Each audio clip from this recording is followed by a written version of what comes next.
इस वीडियो में हम बात करेंगे द लिविंग वर्ल्ड के बारे में। इसकी हम ब्रीफ रिवीजन करेंगे। पहले हमने क्रैश कोर्स इसकी देख ली है, अब हम इसकी शॉर्ट में रिवीजन करना चाहते हैं, वो भी एनसीईआरटी के थ्रू।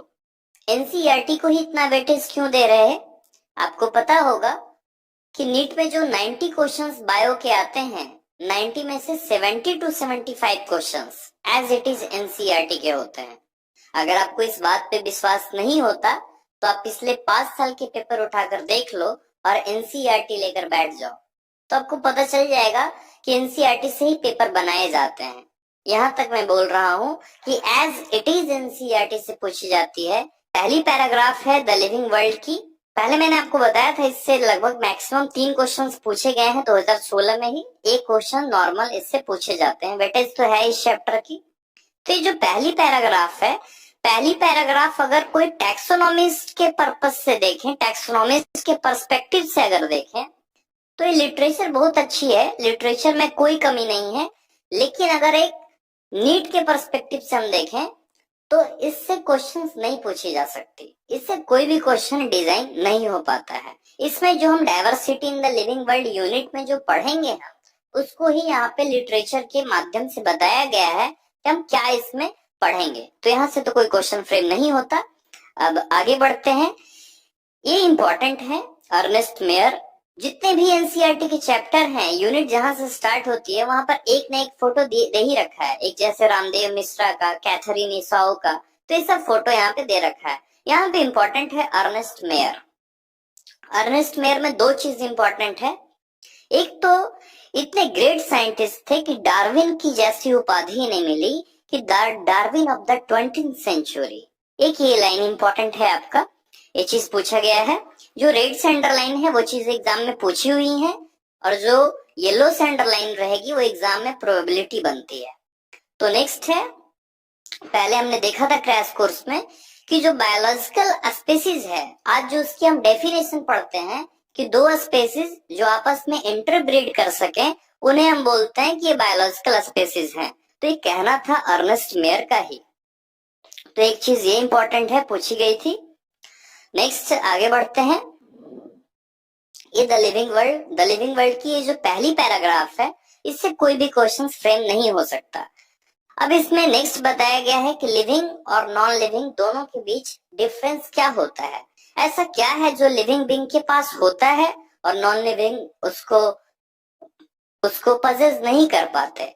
तो जैसे लिविंग बीइंग के पास कुछ प्रॉपर्टी होती है, जैसे मेटाबॉलिज्म की, ग्रोथ की, reproduction, ability to sense environment जिसको कॉन्शियसनेस बोलते हैं, सेल्फ रेप्लिकेशन की, सेल्फ ऑर्गेनाइज कर पाते हैं, वो सेल्फ इंटरेक्ट कर पाते हैं, इमर्ज कर पाते हैं। तो ये सब जो प्रॉपर्टी होती है लिविंग की। तो लिविंग बीइंग के बारे में एक लाइन लिखी हुई है, ऑल लिविंग ऑर्गेनिज्म ग्रो। अब एक यहाँ से क्वेश्चन क्या बन सकती है कि ग्रोथ जो होता है, ग्रोथ के 2 कैरेक्टरिस्टिक्स क्या हो सकते हैं, ट्विन कैरेक्टरिस्टिक्स क्या हो सकते हैं? तो एक तो मास में इंक्रीज होना और एक नंबर में इंक्रीज होना। नेक्स्ट है multi cellular organism grow by cell division. Simple सी चीज है, कोई भी ऑर्गेनिज्म ग्रो हो रहा है सेल डिवीजन से ही, चाहे वो मल्टी सेलुलर हो या यूनिसेलुलर हो। हम इसे सेल काउंट कर सकते हैं विट्रो कल्चर वगैरह में। नेक्स्ट है यूनिसेलुलर भी सेल डिवीजन वगैरह से ही ग्रो हो रहा है। फिर जो प्लांट्स होते हैं, तो प्लांट्स में अनलिमिटेड ग्रोथ देखी जाती है, एनिमल्स में लिमिटेड ग्रोथ होता है। एक यहाँ पे लाइन इंपॉर्टेंट है, in majority of higher animals and plants growth and reproduction are mutually exclusive events. जितने भी हायर एनिमल्स एंड प्लांट्स, उनमें ग्रोथ और रिप्रोडक्शन बिल्कुल अलग अलग होता है। सिंपल सी चीज है। नेक्स्ट है, जो एक्सटर्नल ग्रोथ होता है वो माउंटेन, बोल्डर्स और सैंड माउंट्स डू ग्रो। जैसे ये सब में मैंने बताया था कि एक्युमुलेशन होता है, ऊपर से सरफेस पे आकर कुछ चीज इकट्ठा हो जाती है, तो इसको ही बोलते हैं एक्रेशन। तो ये 3 चीजें यहाँ पर एग्जाम्पल दे रखी हैं। तो हम लिविंग प्रॉपर्टी उसे कहेंगे, डिफाइनिंग प्रॉपर्टी हम उसे कहेंगे कि जिसका कोई एक्सेप्शन ना हो। जैसे ग्रोथ का एक्सेप्शन है जो हमने देखा, माउंटेन्स, बोल्डर, सैंड माउंट्स। तो लिविंग बीइंग का जो प्रॉपर्टी है ग्रोथ का, वो इंटरनल अगर ग्रोथ हो रहा है तो हम कहेंगे कि हाँ ये डिफाइनिंग प्रॉपर्टी है। लेकिन एक्सेप्शंस हैं एक्सटर्नल वाले, तो इसलिए डिफाइनिंग प्रॉपर्टी नहीं होता है। नेक्स्ट है रिप्रोडक्शन। रिप्रोडक्शन एक कैरेक्टरिस्टिक है लिविंग बीइंग का। कैरेक्टरिस्टिक तो सारे हैं, जितने भी फीचर्स हैं लिविंग ऑर्गेनिज्म के सारे कैरेक्टरिस्टिक फीचर हैं, लेकिन डिफाइनिंग प्रॉपर्टी एनसीईआरटी के अकॉर्डिंग बस 3 है। एक तो मेटाबॉलिज्म, दूसरा सेलुलर ऑर्गेनाइजेशन, तीसरा कॉन्सियसनेस, और 2 है नॉन डिफाइनिंग जो कि ग्रोथ और रिप्रोडक्शन। अब आते हैं रिप्रोडक्शन में। रिप्रोडक्शन तो 2 तरह का होता है, एक एसेक्सुअल और एक सेक्सुअल। एसेक्सुअल से कुछ जो मेथड्स हैं वो दे रखे हैं यहाँ पे, जैसे फंजाई है तो फंजाई का एसेक्सुअल स्पोर्स ईस्ट और हाइड्रा बडिंग से रिप्रोड्यूस करते हैं। ये क्वेश्चन नीट में पूछा हुआ था कि प्लेनेरिया में क्या होता है, तो ट्रू रीजनरेशन होता है। नेक्स्ट चीज फंजाई, फिलामेंटस एल्गी और प्रोटेनेमा ऑफ मॉसेस, ये फ्रेगमेंटेशन से इजीली मल्टीप्लाई कर पाते हैं, पूछा हुआ क्वेश्चन है। नेक्स्ट है यूनिसेलुलर ऑर्गेनिज्म, जैसे अमीबा, बैक्टीरिया। आप इसमें बता ही नहीं सकते इसमें ग्रोथ चल रहा है या रिप्रोडक्शन चल रहा है, तो reproduction is synonymous with growth. Next आगे बढ़ते हैं। कुछ ऐसे भी लिविंग ऑर्गेनिज्म हैं जो लिविंग होते हुए भी रिप्रोड्यूस नहीं कर पाते, तो यहाँ एक्सेप्शन ये रहा रिप्रोडक्शन के लिए, तभी ये डिफाइनिंग प्रॉपर्टी नहीं हो पाया, जैसे mules, steriles, worker bees, infertile human couples, तो ये रहे एक्सेप्शंस। नेक्स्ट है मेटाबॉलिज्म। मेटाबॉलिज्म क्या होता है, तो हमारे अंदर जितनी भी तरह की केमिकल रिएक्शन बॉडी में एट ए टाइम चल रही है, जैसे हजारों केमिकल रिएक्शन अभी हमारे बॉडी में चल रही है, तो सबको अगर कंक्लूड कर दें तो उसे बोलते हैं मेटाबॉलिज्म। मेटाबॉलिज्म चाहे प्लांट हो, एनिमल हो, फंजाई हो, माइक्रोब्स हो, सब एग्जिबिट करते हैं मेटाबॉलिज्म को। ऐसी पूरी दुनिया में कोई भी ऑर्गेनिज्म नहीं है, अगर वो लिविंग है तो मेटाबॉलिज्म परफॉर्म करेगी वो। नेक्स्ट है कि एक मेटाबॉलिक रिएक्शन को हम अगर आइसोलेटेड, अगर सेपरेट मेटाबॉलिक रिएक्शन चलवा रहे हैं कहीं बाहर किसी लैब वगैरह में, तो ना ही लिविंग है और ना ही वो नॉन लिविंग है। लेकिन हाँ, अगर हम विट्रो में वही रिएक्शन कुछ करवाते हैं तो लिविंग तो नहीं होगा, ना ही नॉन लिविंग है, वो श्योरली लिविंग रिएक्शन होगा। वो जो रिएक्शन चल रहा है वो लिविंग होगा। क्यों? क्योंकि वो वैसा ही रिएक्शन है जैसे हमारे बॉडी में रिएक्शन परफॉर्म की जा रही है, तो रिएक्शन को हम लिविंग बोलेंगे। Next cellular organisation, defining property है लाइफ का। ये क्वेश्चन आगे नीट में पूछा गया था कॉन्शियसनेस के बारे में, कि कॉन्शियसनेस मोस्ट ऑब्वियस और टेक्निकली कॉम्प्लिकेटेड फीचर होती है किसी भी लिविंग ऑर्गेनिज्म की, कि हमारा इन्वायरमेंट के साथ, सराउंडिंग के साथ सेंस कर पाना और उसको रिस्पॉन्स देना, तो ये हमारा एक फीचर होता है जो कि कॉम्प्लेक्स फीचर है, इंपॉर्टेंट है, ये याद रखें। नेक्स्ट, प्लांट रिस्पॉन्ड करते हैं एक्सटर्नल फैक्टर्स को, जैसे लाइट, वाटर, टेम्परेचर, पॉल्यूटेंट्स वगैरह को। और जितने भी ऑर्गेनिज्म हैं, चाहे प्रोकैरियोट्स हो या चाहे तो मोस्ट कॉम्प्लेक्स यूकैरियोट्स हो, तो सारे कॉन्शियसनेस को पजेस करते हैं, सारे इन्वायरमेंटल स्टिमुली को रिस्पॉन्ड करते हैं। नेक्स्ट पॉइंट है important, photo period affects reproduction in seasonal breeders both animal and plants. Photo period क्या होता है? लाइट का duration, short day plant, long day plant, इस पे, तो ये लाइन इंपॉर्टेंट है। नेक्स्ट है human being is the only organism which has self consciousness. हमारे पास ही सिर्फ सेल्फ कॉन्शियसनेस है, बाकी सारे ऑर्गेनिज्म के पास कॉन्शियसनेस की लेवल है जो कि क्लाइमेक्स लेवल पे नहीं पहुंच पाती। हमारा टॉप लेवल का कॉन्शियसनेस है, हमें सेल्फ कॉन्शियस होते हैं। नेक्स्ट है कॉन्शियसनेस, जो कि डिफाइनिंग प्रॉपर्टी हमने देखा है। नेक्स्ट एक क्वेश्चन पूछ रखा है कोमा पेशेंट के बारे में। तो कोमा पेशेंट जो होंगे, जो लाइफ सपोर्टिंग मशीन्स पे हैं, तो वो लिविंग होते हैं क्योंकि उनके पास कॉन्शियसनेस होती है, क्योंकि वो मेडिसिन का रिस्पॉन्स दे रहे हैं। अब ये नेक्स्ट जो पैराग्राफ है, ये तो जानते ही हैं आप कि कोई भी सेल है तो सेल से टिश्यू बनती है, तो जो टिश्यू का प्रॉपर्टी है वो सेल में नहीं है, जो ऑर्गेन का प्रॉपर्टी है वो टिश्यू में नहीं है, तो ये इंटरेक्शन से ये प्रॉपर्टी आती है। फिर बायोलॉजी की डिफिनेशन नीचे लिख रखी है, biology the story of life on earth, biology the story of evolution of living organism on the earth.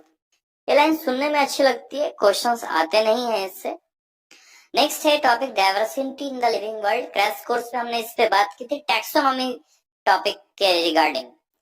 तो ये क्वेश्चन पूछा गया है कि हमारे अर्थ पे टोटल स्पीसीज डिस्क्राइब्ड कितने हैं। यहाँ पर 2 क्वेश्चंस बनते हैं, एक तो हमारे अर्थ पे डिस्क्राइब कितने स्पीसीज हैं, कितने नोन स्पीसीज हैं, तो वो है 1.7 टू 1.8 मिलियन, 17 से 18 लाख स्पेसीज। दूसरी क्वेश्चन कि हमारे अर्थ पे स्पेसीज हैं कितने, तो वो अगर एस्टिमेट के अकॉर्डिंग देखें तो 7 से 8 मिलियन स्पेसीज हमारे अर्थ पे फिलहाल प्रेजेंट हैं और हमेशा डिस्कवरी हो रही है स्पेसीज की, तो इसको ही बायोडायवर्सिटी बोलते हैं। नेक्स्ट है कितने सारे प्लांट हैं, एनिमल के स्पेसीज है, सारे लोकल नाम से बुलाए जाते हैं, तो क्यों ना हम एक ऐसा सिस्टम डेवलप करें कि पूरी दुनिया में वैसा ही एक नोमेनक्लेचर हो, एक नेमिंग सिस्टम हो। तो इसको लाया गया नोमेनक्लेचर को, आइडेंटिफिकेशन को, क्लासिफिकेशन को, तो सीरियल वाइज चलती है, पहले तो आइडेंटिफिकेशन, फिर नोमेनक्लेचर, फिर क्लासिफिकेशन। यहाँ पे दो बुक हैं, आईसीबीएन और आईसीजेडएन, दोनों क्वेश्चन में से एक क्वेश्चन आ चुका है आईसीबीएन आईसीजेडएन, दोनों को मैंने इसलिए हाईलाइट किया, दोनों कहीं ना कहीं एग्जाम में पूछे ही जा चुके हैं। International code for botanical nomenclature, international code for zoological nomenclature. यहाँ पे फिर आता है कि एक यूनिवर्सल एक्सेप्टेड प्रिंसिपल हो जिसमें कि दो नाम रखे गए, एक जेनेरिक नेम और एक स्पेसिफिक एपिथेट। इस चीज को बोला गया बायनोमियल नोमेनक्लेचर। कैरोलस लिनियस ने ये चीज दी थी, प्रपोज किया था उन्होंने। नेक्स्ट इसमें एक मैंगो का एग्जांपल से बता रखा है कि मैंगीफेरा इंडिका, मैंगीफेरा जीनस है, इंडिका स्पीसीज है। नेक्स्ट यूनिवर्सल रूल है नोमेनक्लेचर के, ये चारों के चारों पॉइंट एनसीईआरटी में ही लिखी हुई है और डायरेक्ट एज इट इज ये क्वेश्चन उठकर आए थे नीट में। तो पहली चीज बायोलॉजिकल नेम्स जो होते हैं जनरली लैटिन में होते हैं और लिखे जाते हैं ये इटैलिक्स में, चाहे कहीं का ओरिजिन हो लिखेंगे तो इटैलिक्स में। नेक्स्ट सेकंड रूल है इसकी कि जो पहली वर्ड होती है वो जीनस बोलते हैं, सेकंड जो वर्ड है वो स्पेसिफिक एपिथेट है। नेक्स्ट जब हम किसी भी बायोलॉजिकल नेम को हाथ से लिख रहे होते हैं तो उन्हें सेपरेटली अंडरलाइन किया जाता है और जब हम उन्हें प्रिंट कर रहे होते हैं तो इटैलिक्स में उन्हें प्रिंट करते हैं, क्योंकि हमें ये ओरिजिन शो करना है कि वो ओरिजिन कहाँ के हैं, तो वो लैटिन ओरिजिन होते हैं, इस तरह से प्रिंट करते हैं इटैलिक्स में। नेक्स्ट है फोर्थ रूल, जो फर्स्ट वर्ड होता है वो स्टार्ट होता है कैपिटल लेटर से और जो सेकंड वर्ड है स्पीसीज स्पेसिफिक एपिथेट वो स्टार्ट होता है स्मॉल लेटर से। एग्जांपल दे रखा है मैंगीफेरा इंडिका, तो मैंगीफेरा इंडिका लिन का मतलब ये जो ये है स्पीसीज है, इसे लिनियस ने डिस्क्राइब किया था। तो नेक्स्ट आते हैं क्लासिफिकेशन। तो क्लासिफिकेशन एक ऐसा प्रोसेस है कि जिससे हम कोई भी स्पीसीज को उसके कैरेक्टर को ऑब्जर्व कर उसे कन्वीनियंस के आधार पे उसे हम कैटेगरी में ऑर्गेनाइज करते हैं, तो इसे बोल रखा है क्लासिफिकेशन। नेक्स्ट कुछ यहाँ पे एग्जांपल दिए रखे हैं कि टैक्सा हम किन्हें बोलेंगे, तो टैक्सा हम हर एक को बोलेंगे, जैसे चाहे कैट हो, मैमल हो, एनिमल हो, तो टैक्सा और कब मैंने क्रैश कोर्स में अच्छे से बताया है, वहां आप देख सकते हैं। Next point, taxa can indicate categories at very different level. तो वहां पर टैक्सा और कैटेगरी की बात हुई थी, तो टैक्सा तो कुछ भी हो सकता है, टैक्सा हमेशा चेंज होता रहता है, लेकिन जो कैटेगरीज हैं वो फिक्स होती हैं। कैटेगरीज हमेशा इमेजिनरी होती हैं और जो टैक्सा होते हैं वो रियल होते हैं। नेक्स्ट आगे टैक्सोनॉमी के बारे में लिख रखा है कुछ। यहाँ पर एक इम्पोर्टेंट लाइन है न्यू सिस्टमैटिक्स के बारे में, जिसे मॉडर्न टैक्सोनॉमिक स्टडीज भी बोलते हैं। जूलियन हक्सले ने इसे 1940 में प्रपोज किया था।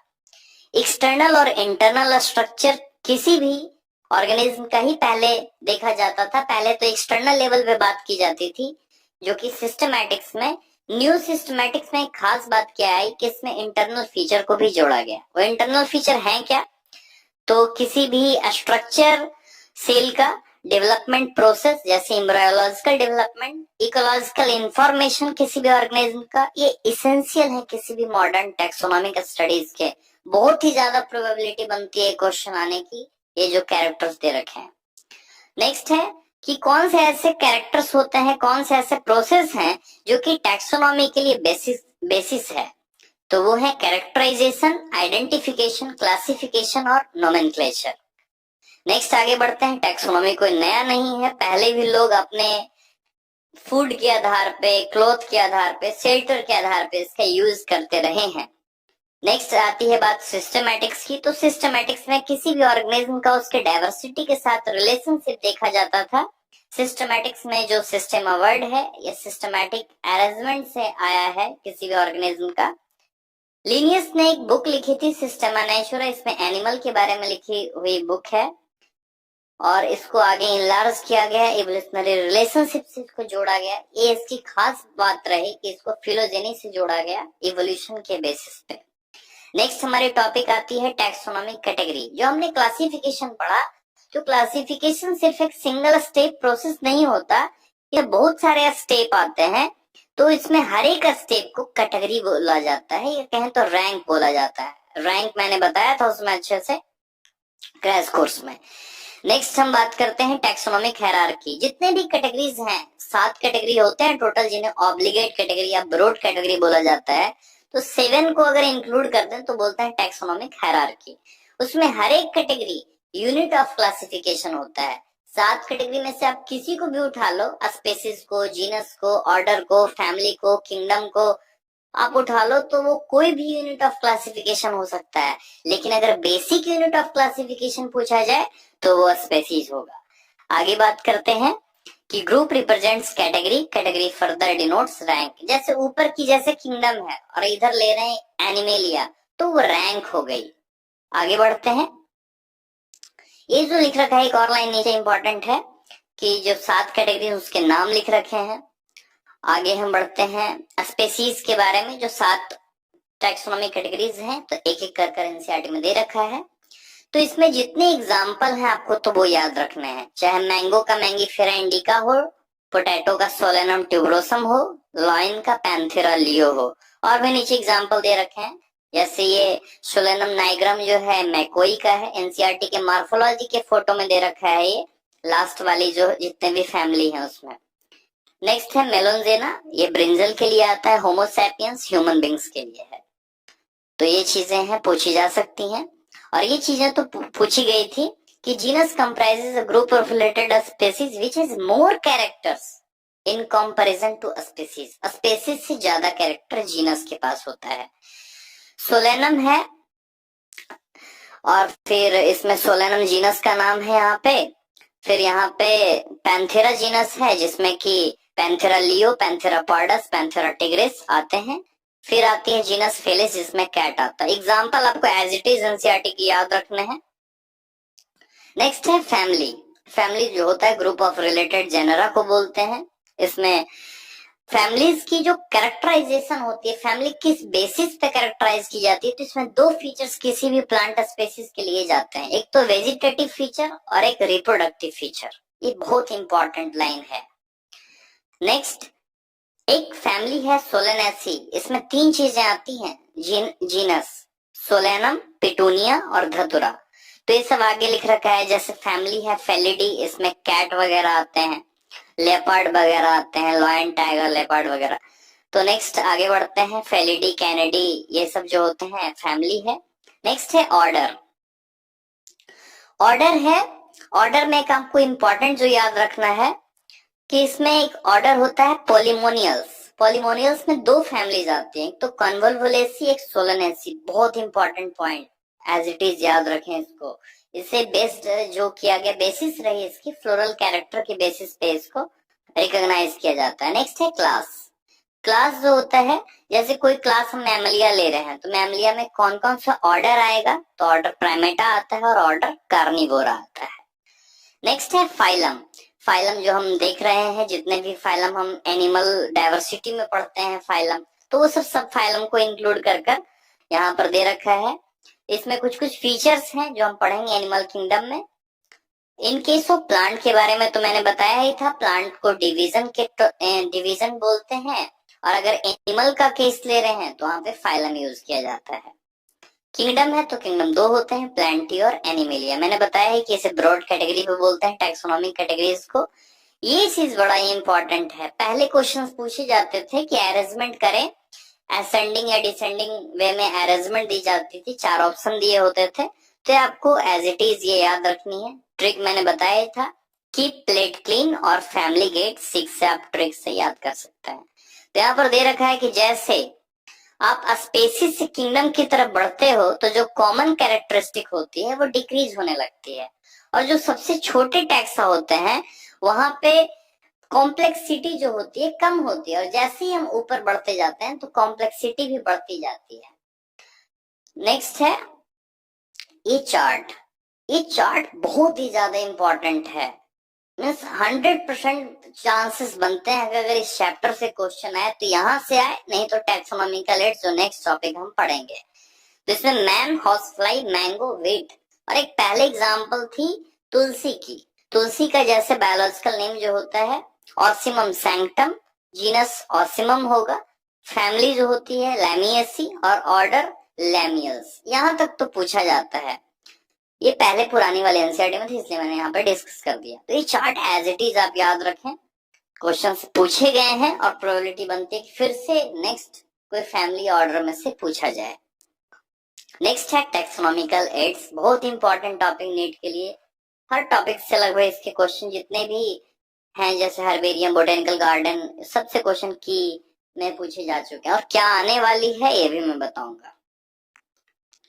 टैक्सोनॉमिकल एड्स में क्या होता है कि जितने भी स्पेसिमेन वगैरह हैं प्लांट के, एनिमल के, हम उन्हें प्रिजर्व करते हैं फ्यूचर स्टडीज के लिए। तो इसमें जो प्राइम सोर्स होता है किसी भी टैक्सोनॉमिक स्टडीज का, तो वो होता है कि हम किसी भी प्लांट या एनिमल के जब स्पेसीज को जब कलेक्ट करें तो वो एक्चुअल स्पेसिमेन होना चाहिए। ये चीज इंपॉर्टेंट है कि फ्यूचर स्टडी में हम उसका यूज कर पाए। हर्बेरियम, ये क्वेश्चन इससे पूछी गई थी। हर्बेरियम की मानो तो आप हर एक लाइन से क्वेश्चन आ चुकी है। पहली लाइन है कि herbarium is a store house of collected plant specimen that are dried, pressed and preserved. मैंने बताया था ड्राई, तो ड्राई गार्डन भी ड्राई स्पेसिमेंस इसमें यूज किए जाते हैं। प्रेस करते हैं, फिर उसको सीट पे प्रिजर्व करते हैं। 29 बाई 41 सेंटीमीटर की सीट होती है, और उसको हम अरेंज करते हैं जो बेंथम और हुकर की क्लासिफिकेशन है उसके अकॉर्डिंग। तो यहाँ पर सिर्फ नाम दे रखा है universally accepted system of classification. अब जो हर्बेरियम सीट है जो फ्यूचर यूज में हम यूज करेंगे, तो उस पे लिख रखा क्या होता है, ये आई थी 2016 में शायद, एज इट इज आई थी ये लाइन कि the herbarium sheets also carry a label providing information about date and place of collection, English name, local name and botanical name, और साथ में फैमिली और कैरेक्टर्स नेम को इसमें लिख रखा होता है इसमें। नेक्स्ट इंपॉर्टेंट पॉइंट है कि क्विक रेफरल सिस्टम होता है कि हम इजी वे में इसकी स्टडी कर पाए। नेक्स्ट है बोटेनिकल गार्डन। बोटेनिकल गार्डन जो होता है उसमें लिविंग प्लांट्स को रेफरेंस के तौर पे यूज किया जाता है, और कुछ क्वेश्चंस जो पूछे जा सकते हैं कि बोटेनिकल गार्डन में जो प्लांट होते हैं उसमें क्या लिखा होता है, वहां पे जो टैग होती है। तो एक तो बोटेनिकल या साइंटिफिक नेम दोनों में से कुछ लिखा रखा हो सकता है, चाहे तो दोनों लिखे हो सकते हैं, और उसके साथ ही उसकी फैमिली का नाम क्या है। नेक्स्ट ये जो लोकेशन है कि इंडियन बोटेनिकल गार्डन कहाँ है, नेशनल बोटेनिकल रिसर्च इंस्टीट्यूट कहाँ है, फिर royal botanical garden Kyiv England, ये सब डायरेक्ट एज इट इज याद रखें। नेक्स्ट है म्यूजियम। म्यूजियम से एक लाइन आई थी नीट 2013 में कि museum often have collection of skeletons of animal too. वहां पर दे रखा था कि म्यूजियम में क्या जो कलेक्शन होती है फोटोग्राफ्स की एनिमल्स के, तो वहां क्यों होगी किसी भी फोटोग्राफ, वहां तो डायरेक्ट एज इट इज रखी जाती है ना स्केलेटन, आपने स्कूल्स वगैरह में देखे होंगे। और फिर एक इंसेक्ट और लार्जर एनिमल के बारे में 2 पॉइंट है। इंसेक्ट को पहले कलेक्ट किया जाता है, फिर मारा जाता है, फिर उसमें पिनिंग की जाती है। Collecting, killing, pinning, as it is याद रखें।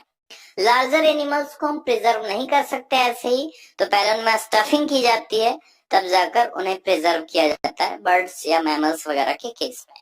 जूलॉजिकल पार्क्स, जू, तो इसमें हम फूड हैबिट्स या बिहेवियर क्या होता है किसी भी एनिमल का, तो वो हम देखते हैं। बच्चे जब जाते हैं पार्क तो बहुत ही अट्रैक्शन के साथ वो देखते हैं किसी भी ऑर्गेनिज्म को, और ऑर्गेनिज्म को बिल्कुल वैसे ही हैबिटेट में रखा जाता है जो उनकी नेचुरल हैबिटेट होती है। तो ये सब कुछ फोटो दे रखे हैं हर एक नेशनल पार्क वगैरह के। ये की से आज तक तो एक ही क्वेश्चन बनी है कि key is another taxonomical aid used for identification of plant and animal specimens दे रखा था। इससे क्वेश्चन क्या पूछे जाते हैं ये आप देखो। एक तो कपलेट, एक लेड, दोनों में से। तो कपलेट 2 स्टेटमेंट, लेड जो एक बचता है, पेयर में जो होगी वो कपलेट होगी, और जो एक बचता है वो lead. Each statement in the key is called lead. और सेपरेट टैक्सोनॉमिक की होती है, फैमिली के लिए अलग, जीनस के लिए अलग और स्पेसीज के लिए अलग। Keys are generally analytical in nature, आपको मिल सकता है ऑप्शन में keys are generally non analytical in nature. तो ये हर एक लाइन इसकी इंपॉर्टेंट है, तो की को अंडरलाइन करें। की हमें एक लिंक देती है कि आगे क्या होगा। दो स्टेटमेंट होंगे, उसमें से एक को सिलेक्ट करना होता है, एक को रिजेक्ट करना होता है। लास्ट हमारी टॉपिक है कुछ रिकॉर्डिंग डिस्क्रिप्शंस के लिए। 4 ये टॉपिक है, छोटी छोटी लाइन है। फ्लोरा, मैनुअल्स, मोनोग्राफ्स और कैटलॉग्स। इसको मैंने क्रैश कोर्स में बता रखा है अच्छे से। तो यहाँ पर आपको लाइन पहचाननी कैसे है, आएगी तो लाइन एनसीईआरटी की आएगी कि फ्लोरा के बारे में, मैनुअल्स के बारे में, मोनोग्राफ्स या कैटलॉग के बारे में कौन सी लाइन लिखी हुई है। पहली चीज मैं फ्लोरा आपको बता रहा हूँ। फ्लोरा कोई इंफॉर्मेशन बुकलेट होती है कि कोई भी प्लांट के स्पेसीज का हैबिटेट कहाँ है, उसकी डिस्ट्रीब्यूशन कहाँ है, इसके साथ जैसे सीजनल चेंज हो रही है तो फिर प्लांट कहाँ है। तो वहां मेनली आप याद रखें हैबिटेट और डिस्ट्रीब्यूशन अगर हमें मिल जाता है कि उसकी हैबिटेट कहाँ है प्लांट की और वो कहाँ डिस्ट्रीब्यूटेड है, किस एरिया में है वो, तो हम लगाएंगे कि ये फ्लोरा जाएगा ऑप्शन। सेकेंड चीज, इसमें इंडेक्स दी हुई रहेगी। फ्लोरा में इंडेक्स, जैसे कोई भी बुक होती है तो उसमें शुरू में इंडेक्स दी होती है, तो इसमें आपको इंडेक्स मिलेगा। तो अगर दो लिंक आपको दे रहा हूं मैं कि अगर आपको डेफिनेशन में मिल जाए हैबिटेट एंड डिस्ट्रीब्यूशन और दूसरा इंडेक्स किसी भी प्लांट स्पेसीज का, तो आप टिक लगाओगे, फ्लोरा में जाओगे आंसर। नेक्स्ट है सेकंड, मैनुअल। मैनुअल में identification of name of a species, identification का एक तरीका बताता है मैनुअल्स। तो मैनुअल्स में आ गई कि हमें इंफॉर्मेशन प्रोवाइड कराया जा रहा है किसी भी स्पेसीज के आइडेंटिफिकेशन के लिए। थर्ड है मोनोग्राफ। मोनोग्राफ तो सिंपल सा है, मोनो का मतलब एक होता है, तो मोनोग्राफ किसी भी एक टैक्सॉन के बारे में पूरी इंफॉर्मेशन होती है। लास्ट है कैटलॉग। कैटलॉग तो एनसीईआरटी में नहीं दे रखा है। कैटलॉग में किसी भी बुक, किसी भी ऑथर, किसी भी एडिशन के बारे में पूरी डिस्क्रिप्शन होती है। अल्फाबेटिकल ऑर्डर में ये कैटलॉग होता है। जैसे आपसे एक क्वेश्चन पूछा जाए कि कौन सा ऐसा टेक्सोनॉमिकल एड यहाँ पे है जो पूरी तरह से हमें कॉम्प्रिहेंसिव इंफॉर्मेशन देती है, पूरी कंपाइल्ड इंफॉर्मेशन देती है, तो वो है मोनोग्राफ। ये आप याद रखें। लास्ट एक समरी में एक पॉइंट मिलती है कि टैक्सोनॉमिस्ट आखिर क्या यूज करते हैं। तो मैनुअल्स और मोनोग्राफ का वो इंफॉर्मेशन कलेक्ट करते हैं और उससे वो प्रिपेयर करते हैं आगे टैक्सोनॉमिकल स्टडीज के लिए। तो ये यहाँ पे हमारा ये इंपॉर्टेंट पॉइंट था। तो ये हमारा एनसीईआरटी का ब्रीफ रिवीजन भी यहाँ पे खत्म हुआ। अब हम आगे ऐसे ही सीरीज इसकी बनाते रहेंगे एनसीईआरटी वाली। तो एनसीईआरटी की टोटल 38 सीरीज बनेगी और हमारा क्रैश कोर्स तो वैसा ही चलता रहेगा। तो यहाँ पे हमारा ये चैप्टर एंड हुआ। अगर आपको हमारा ये वीडियो अच्छा लगा तो कमेंट सेक्शन में जरूर बताएं।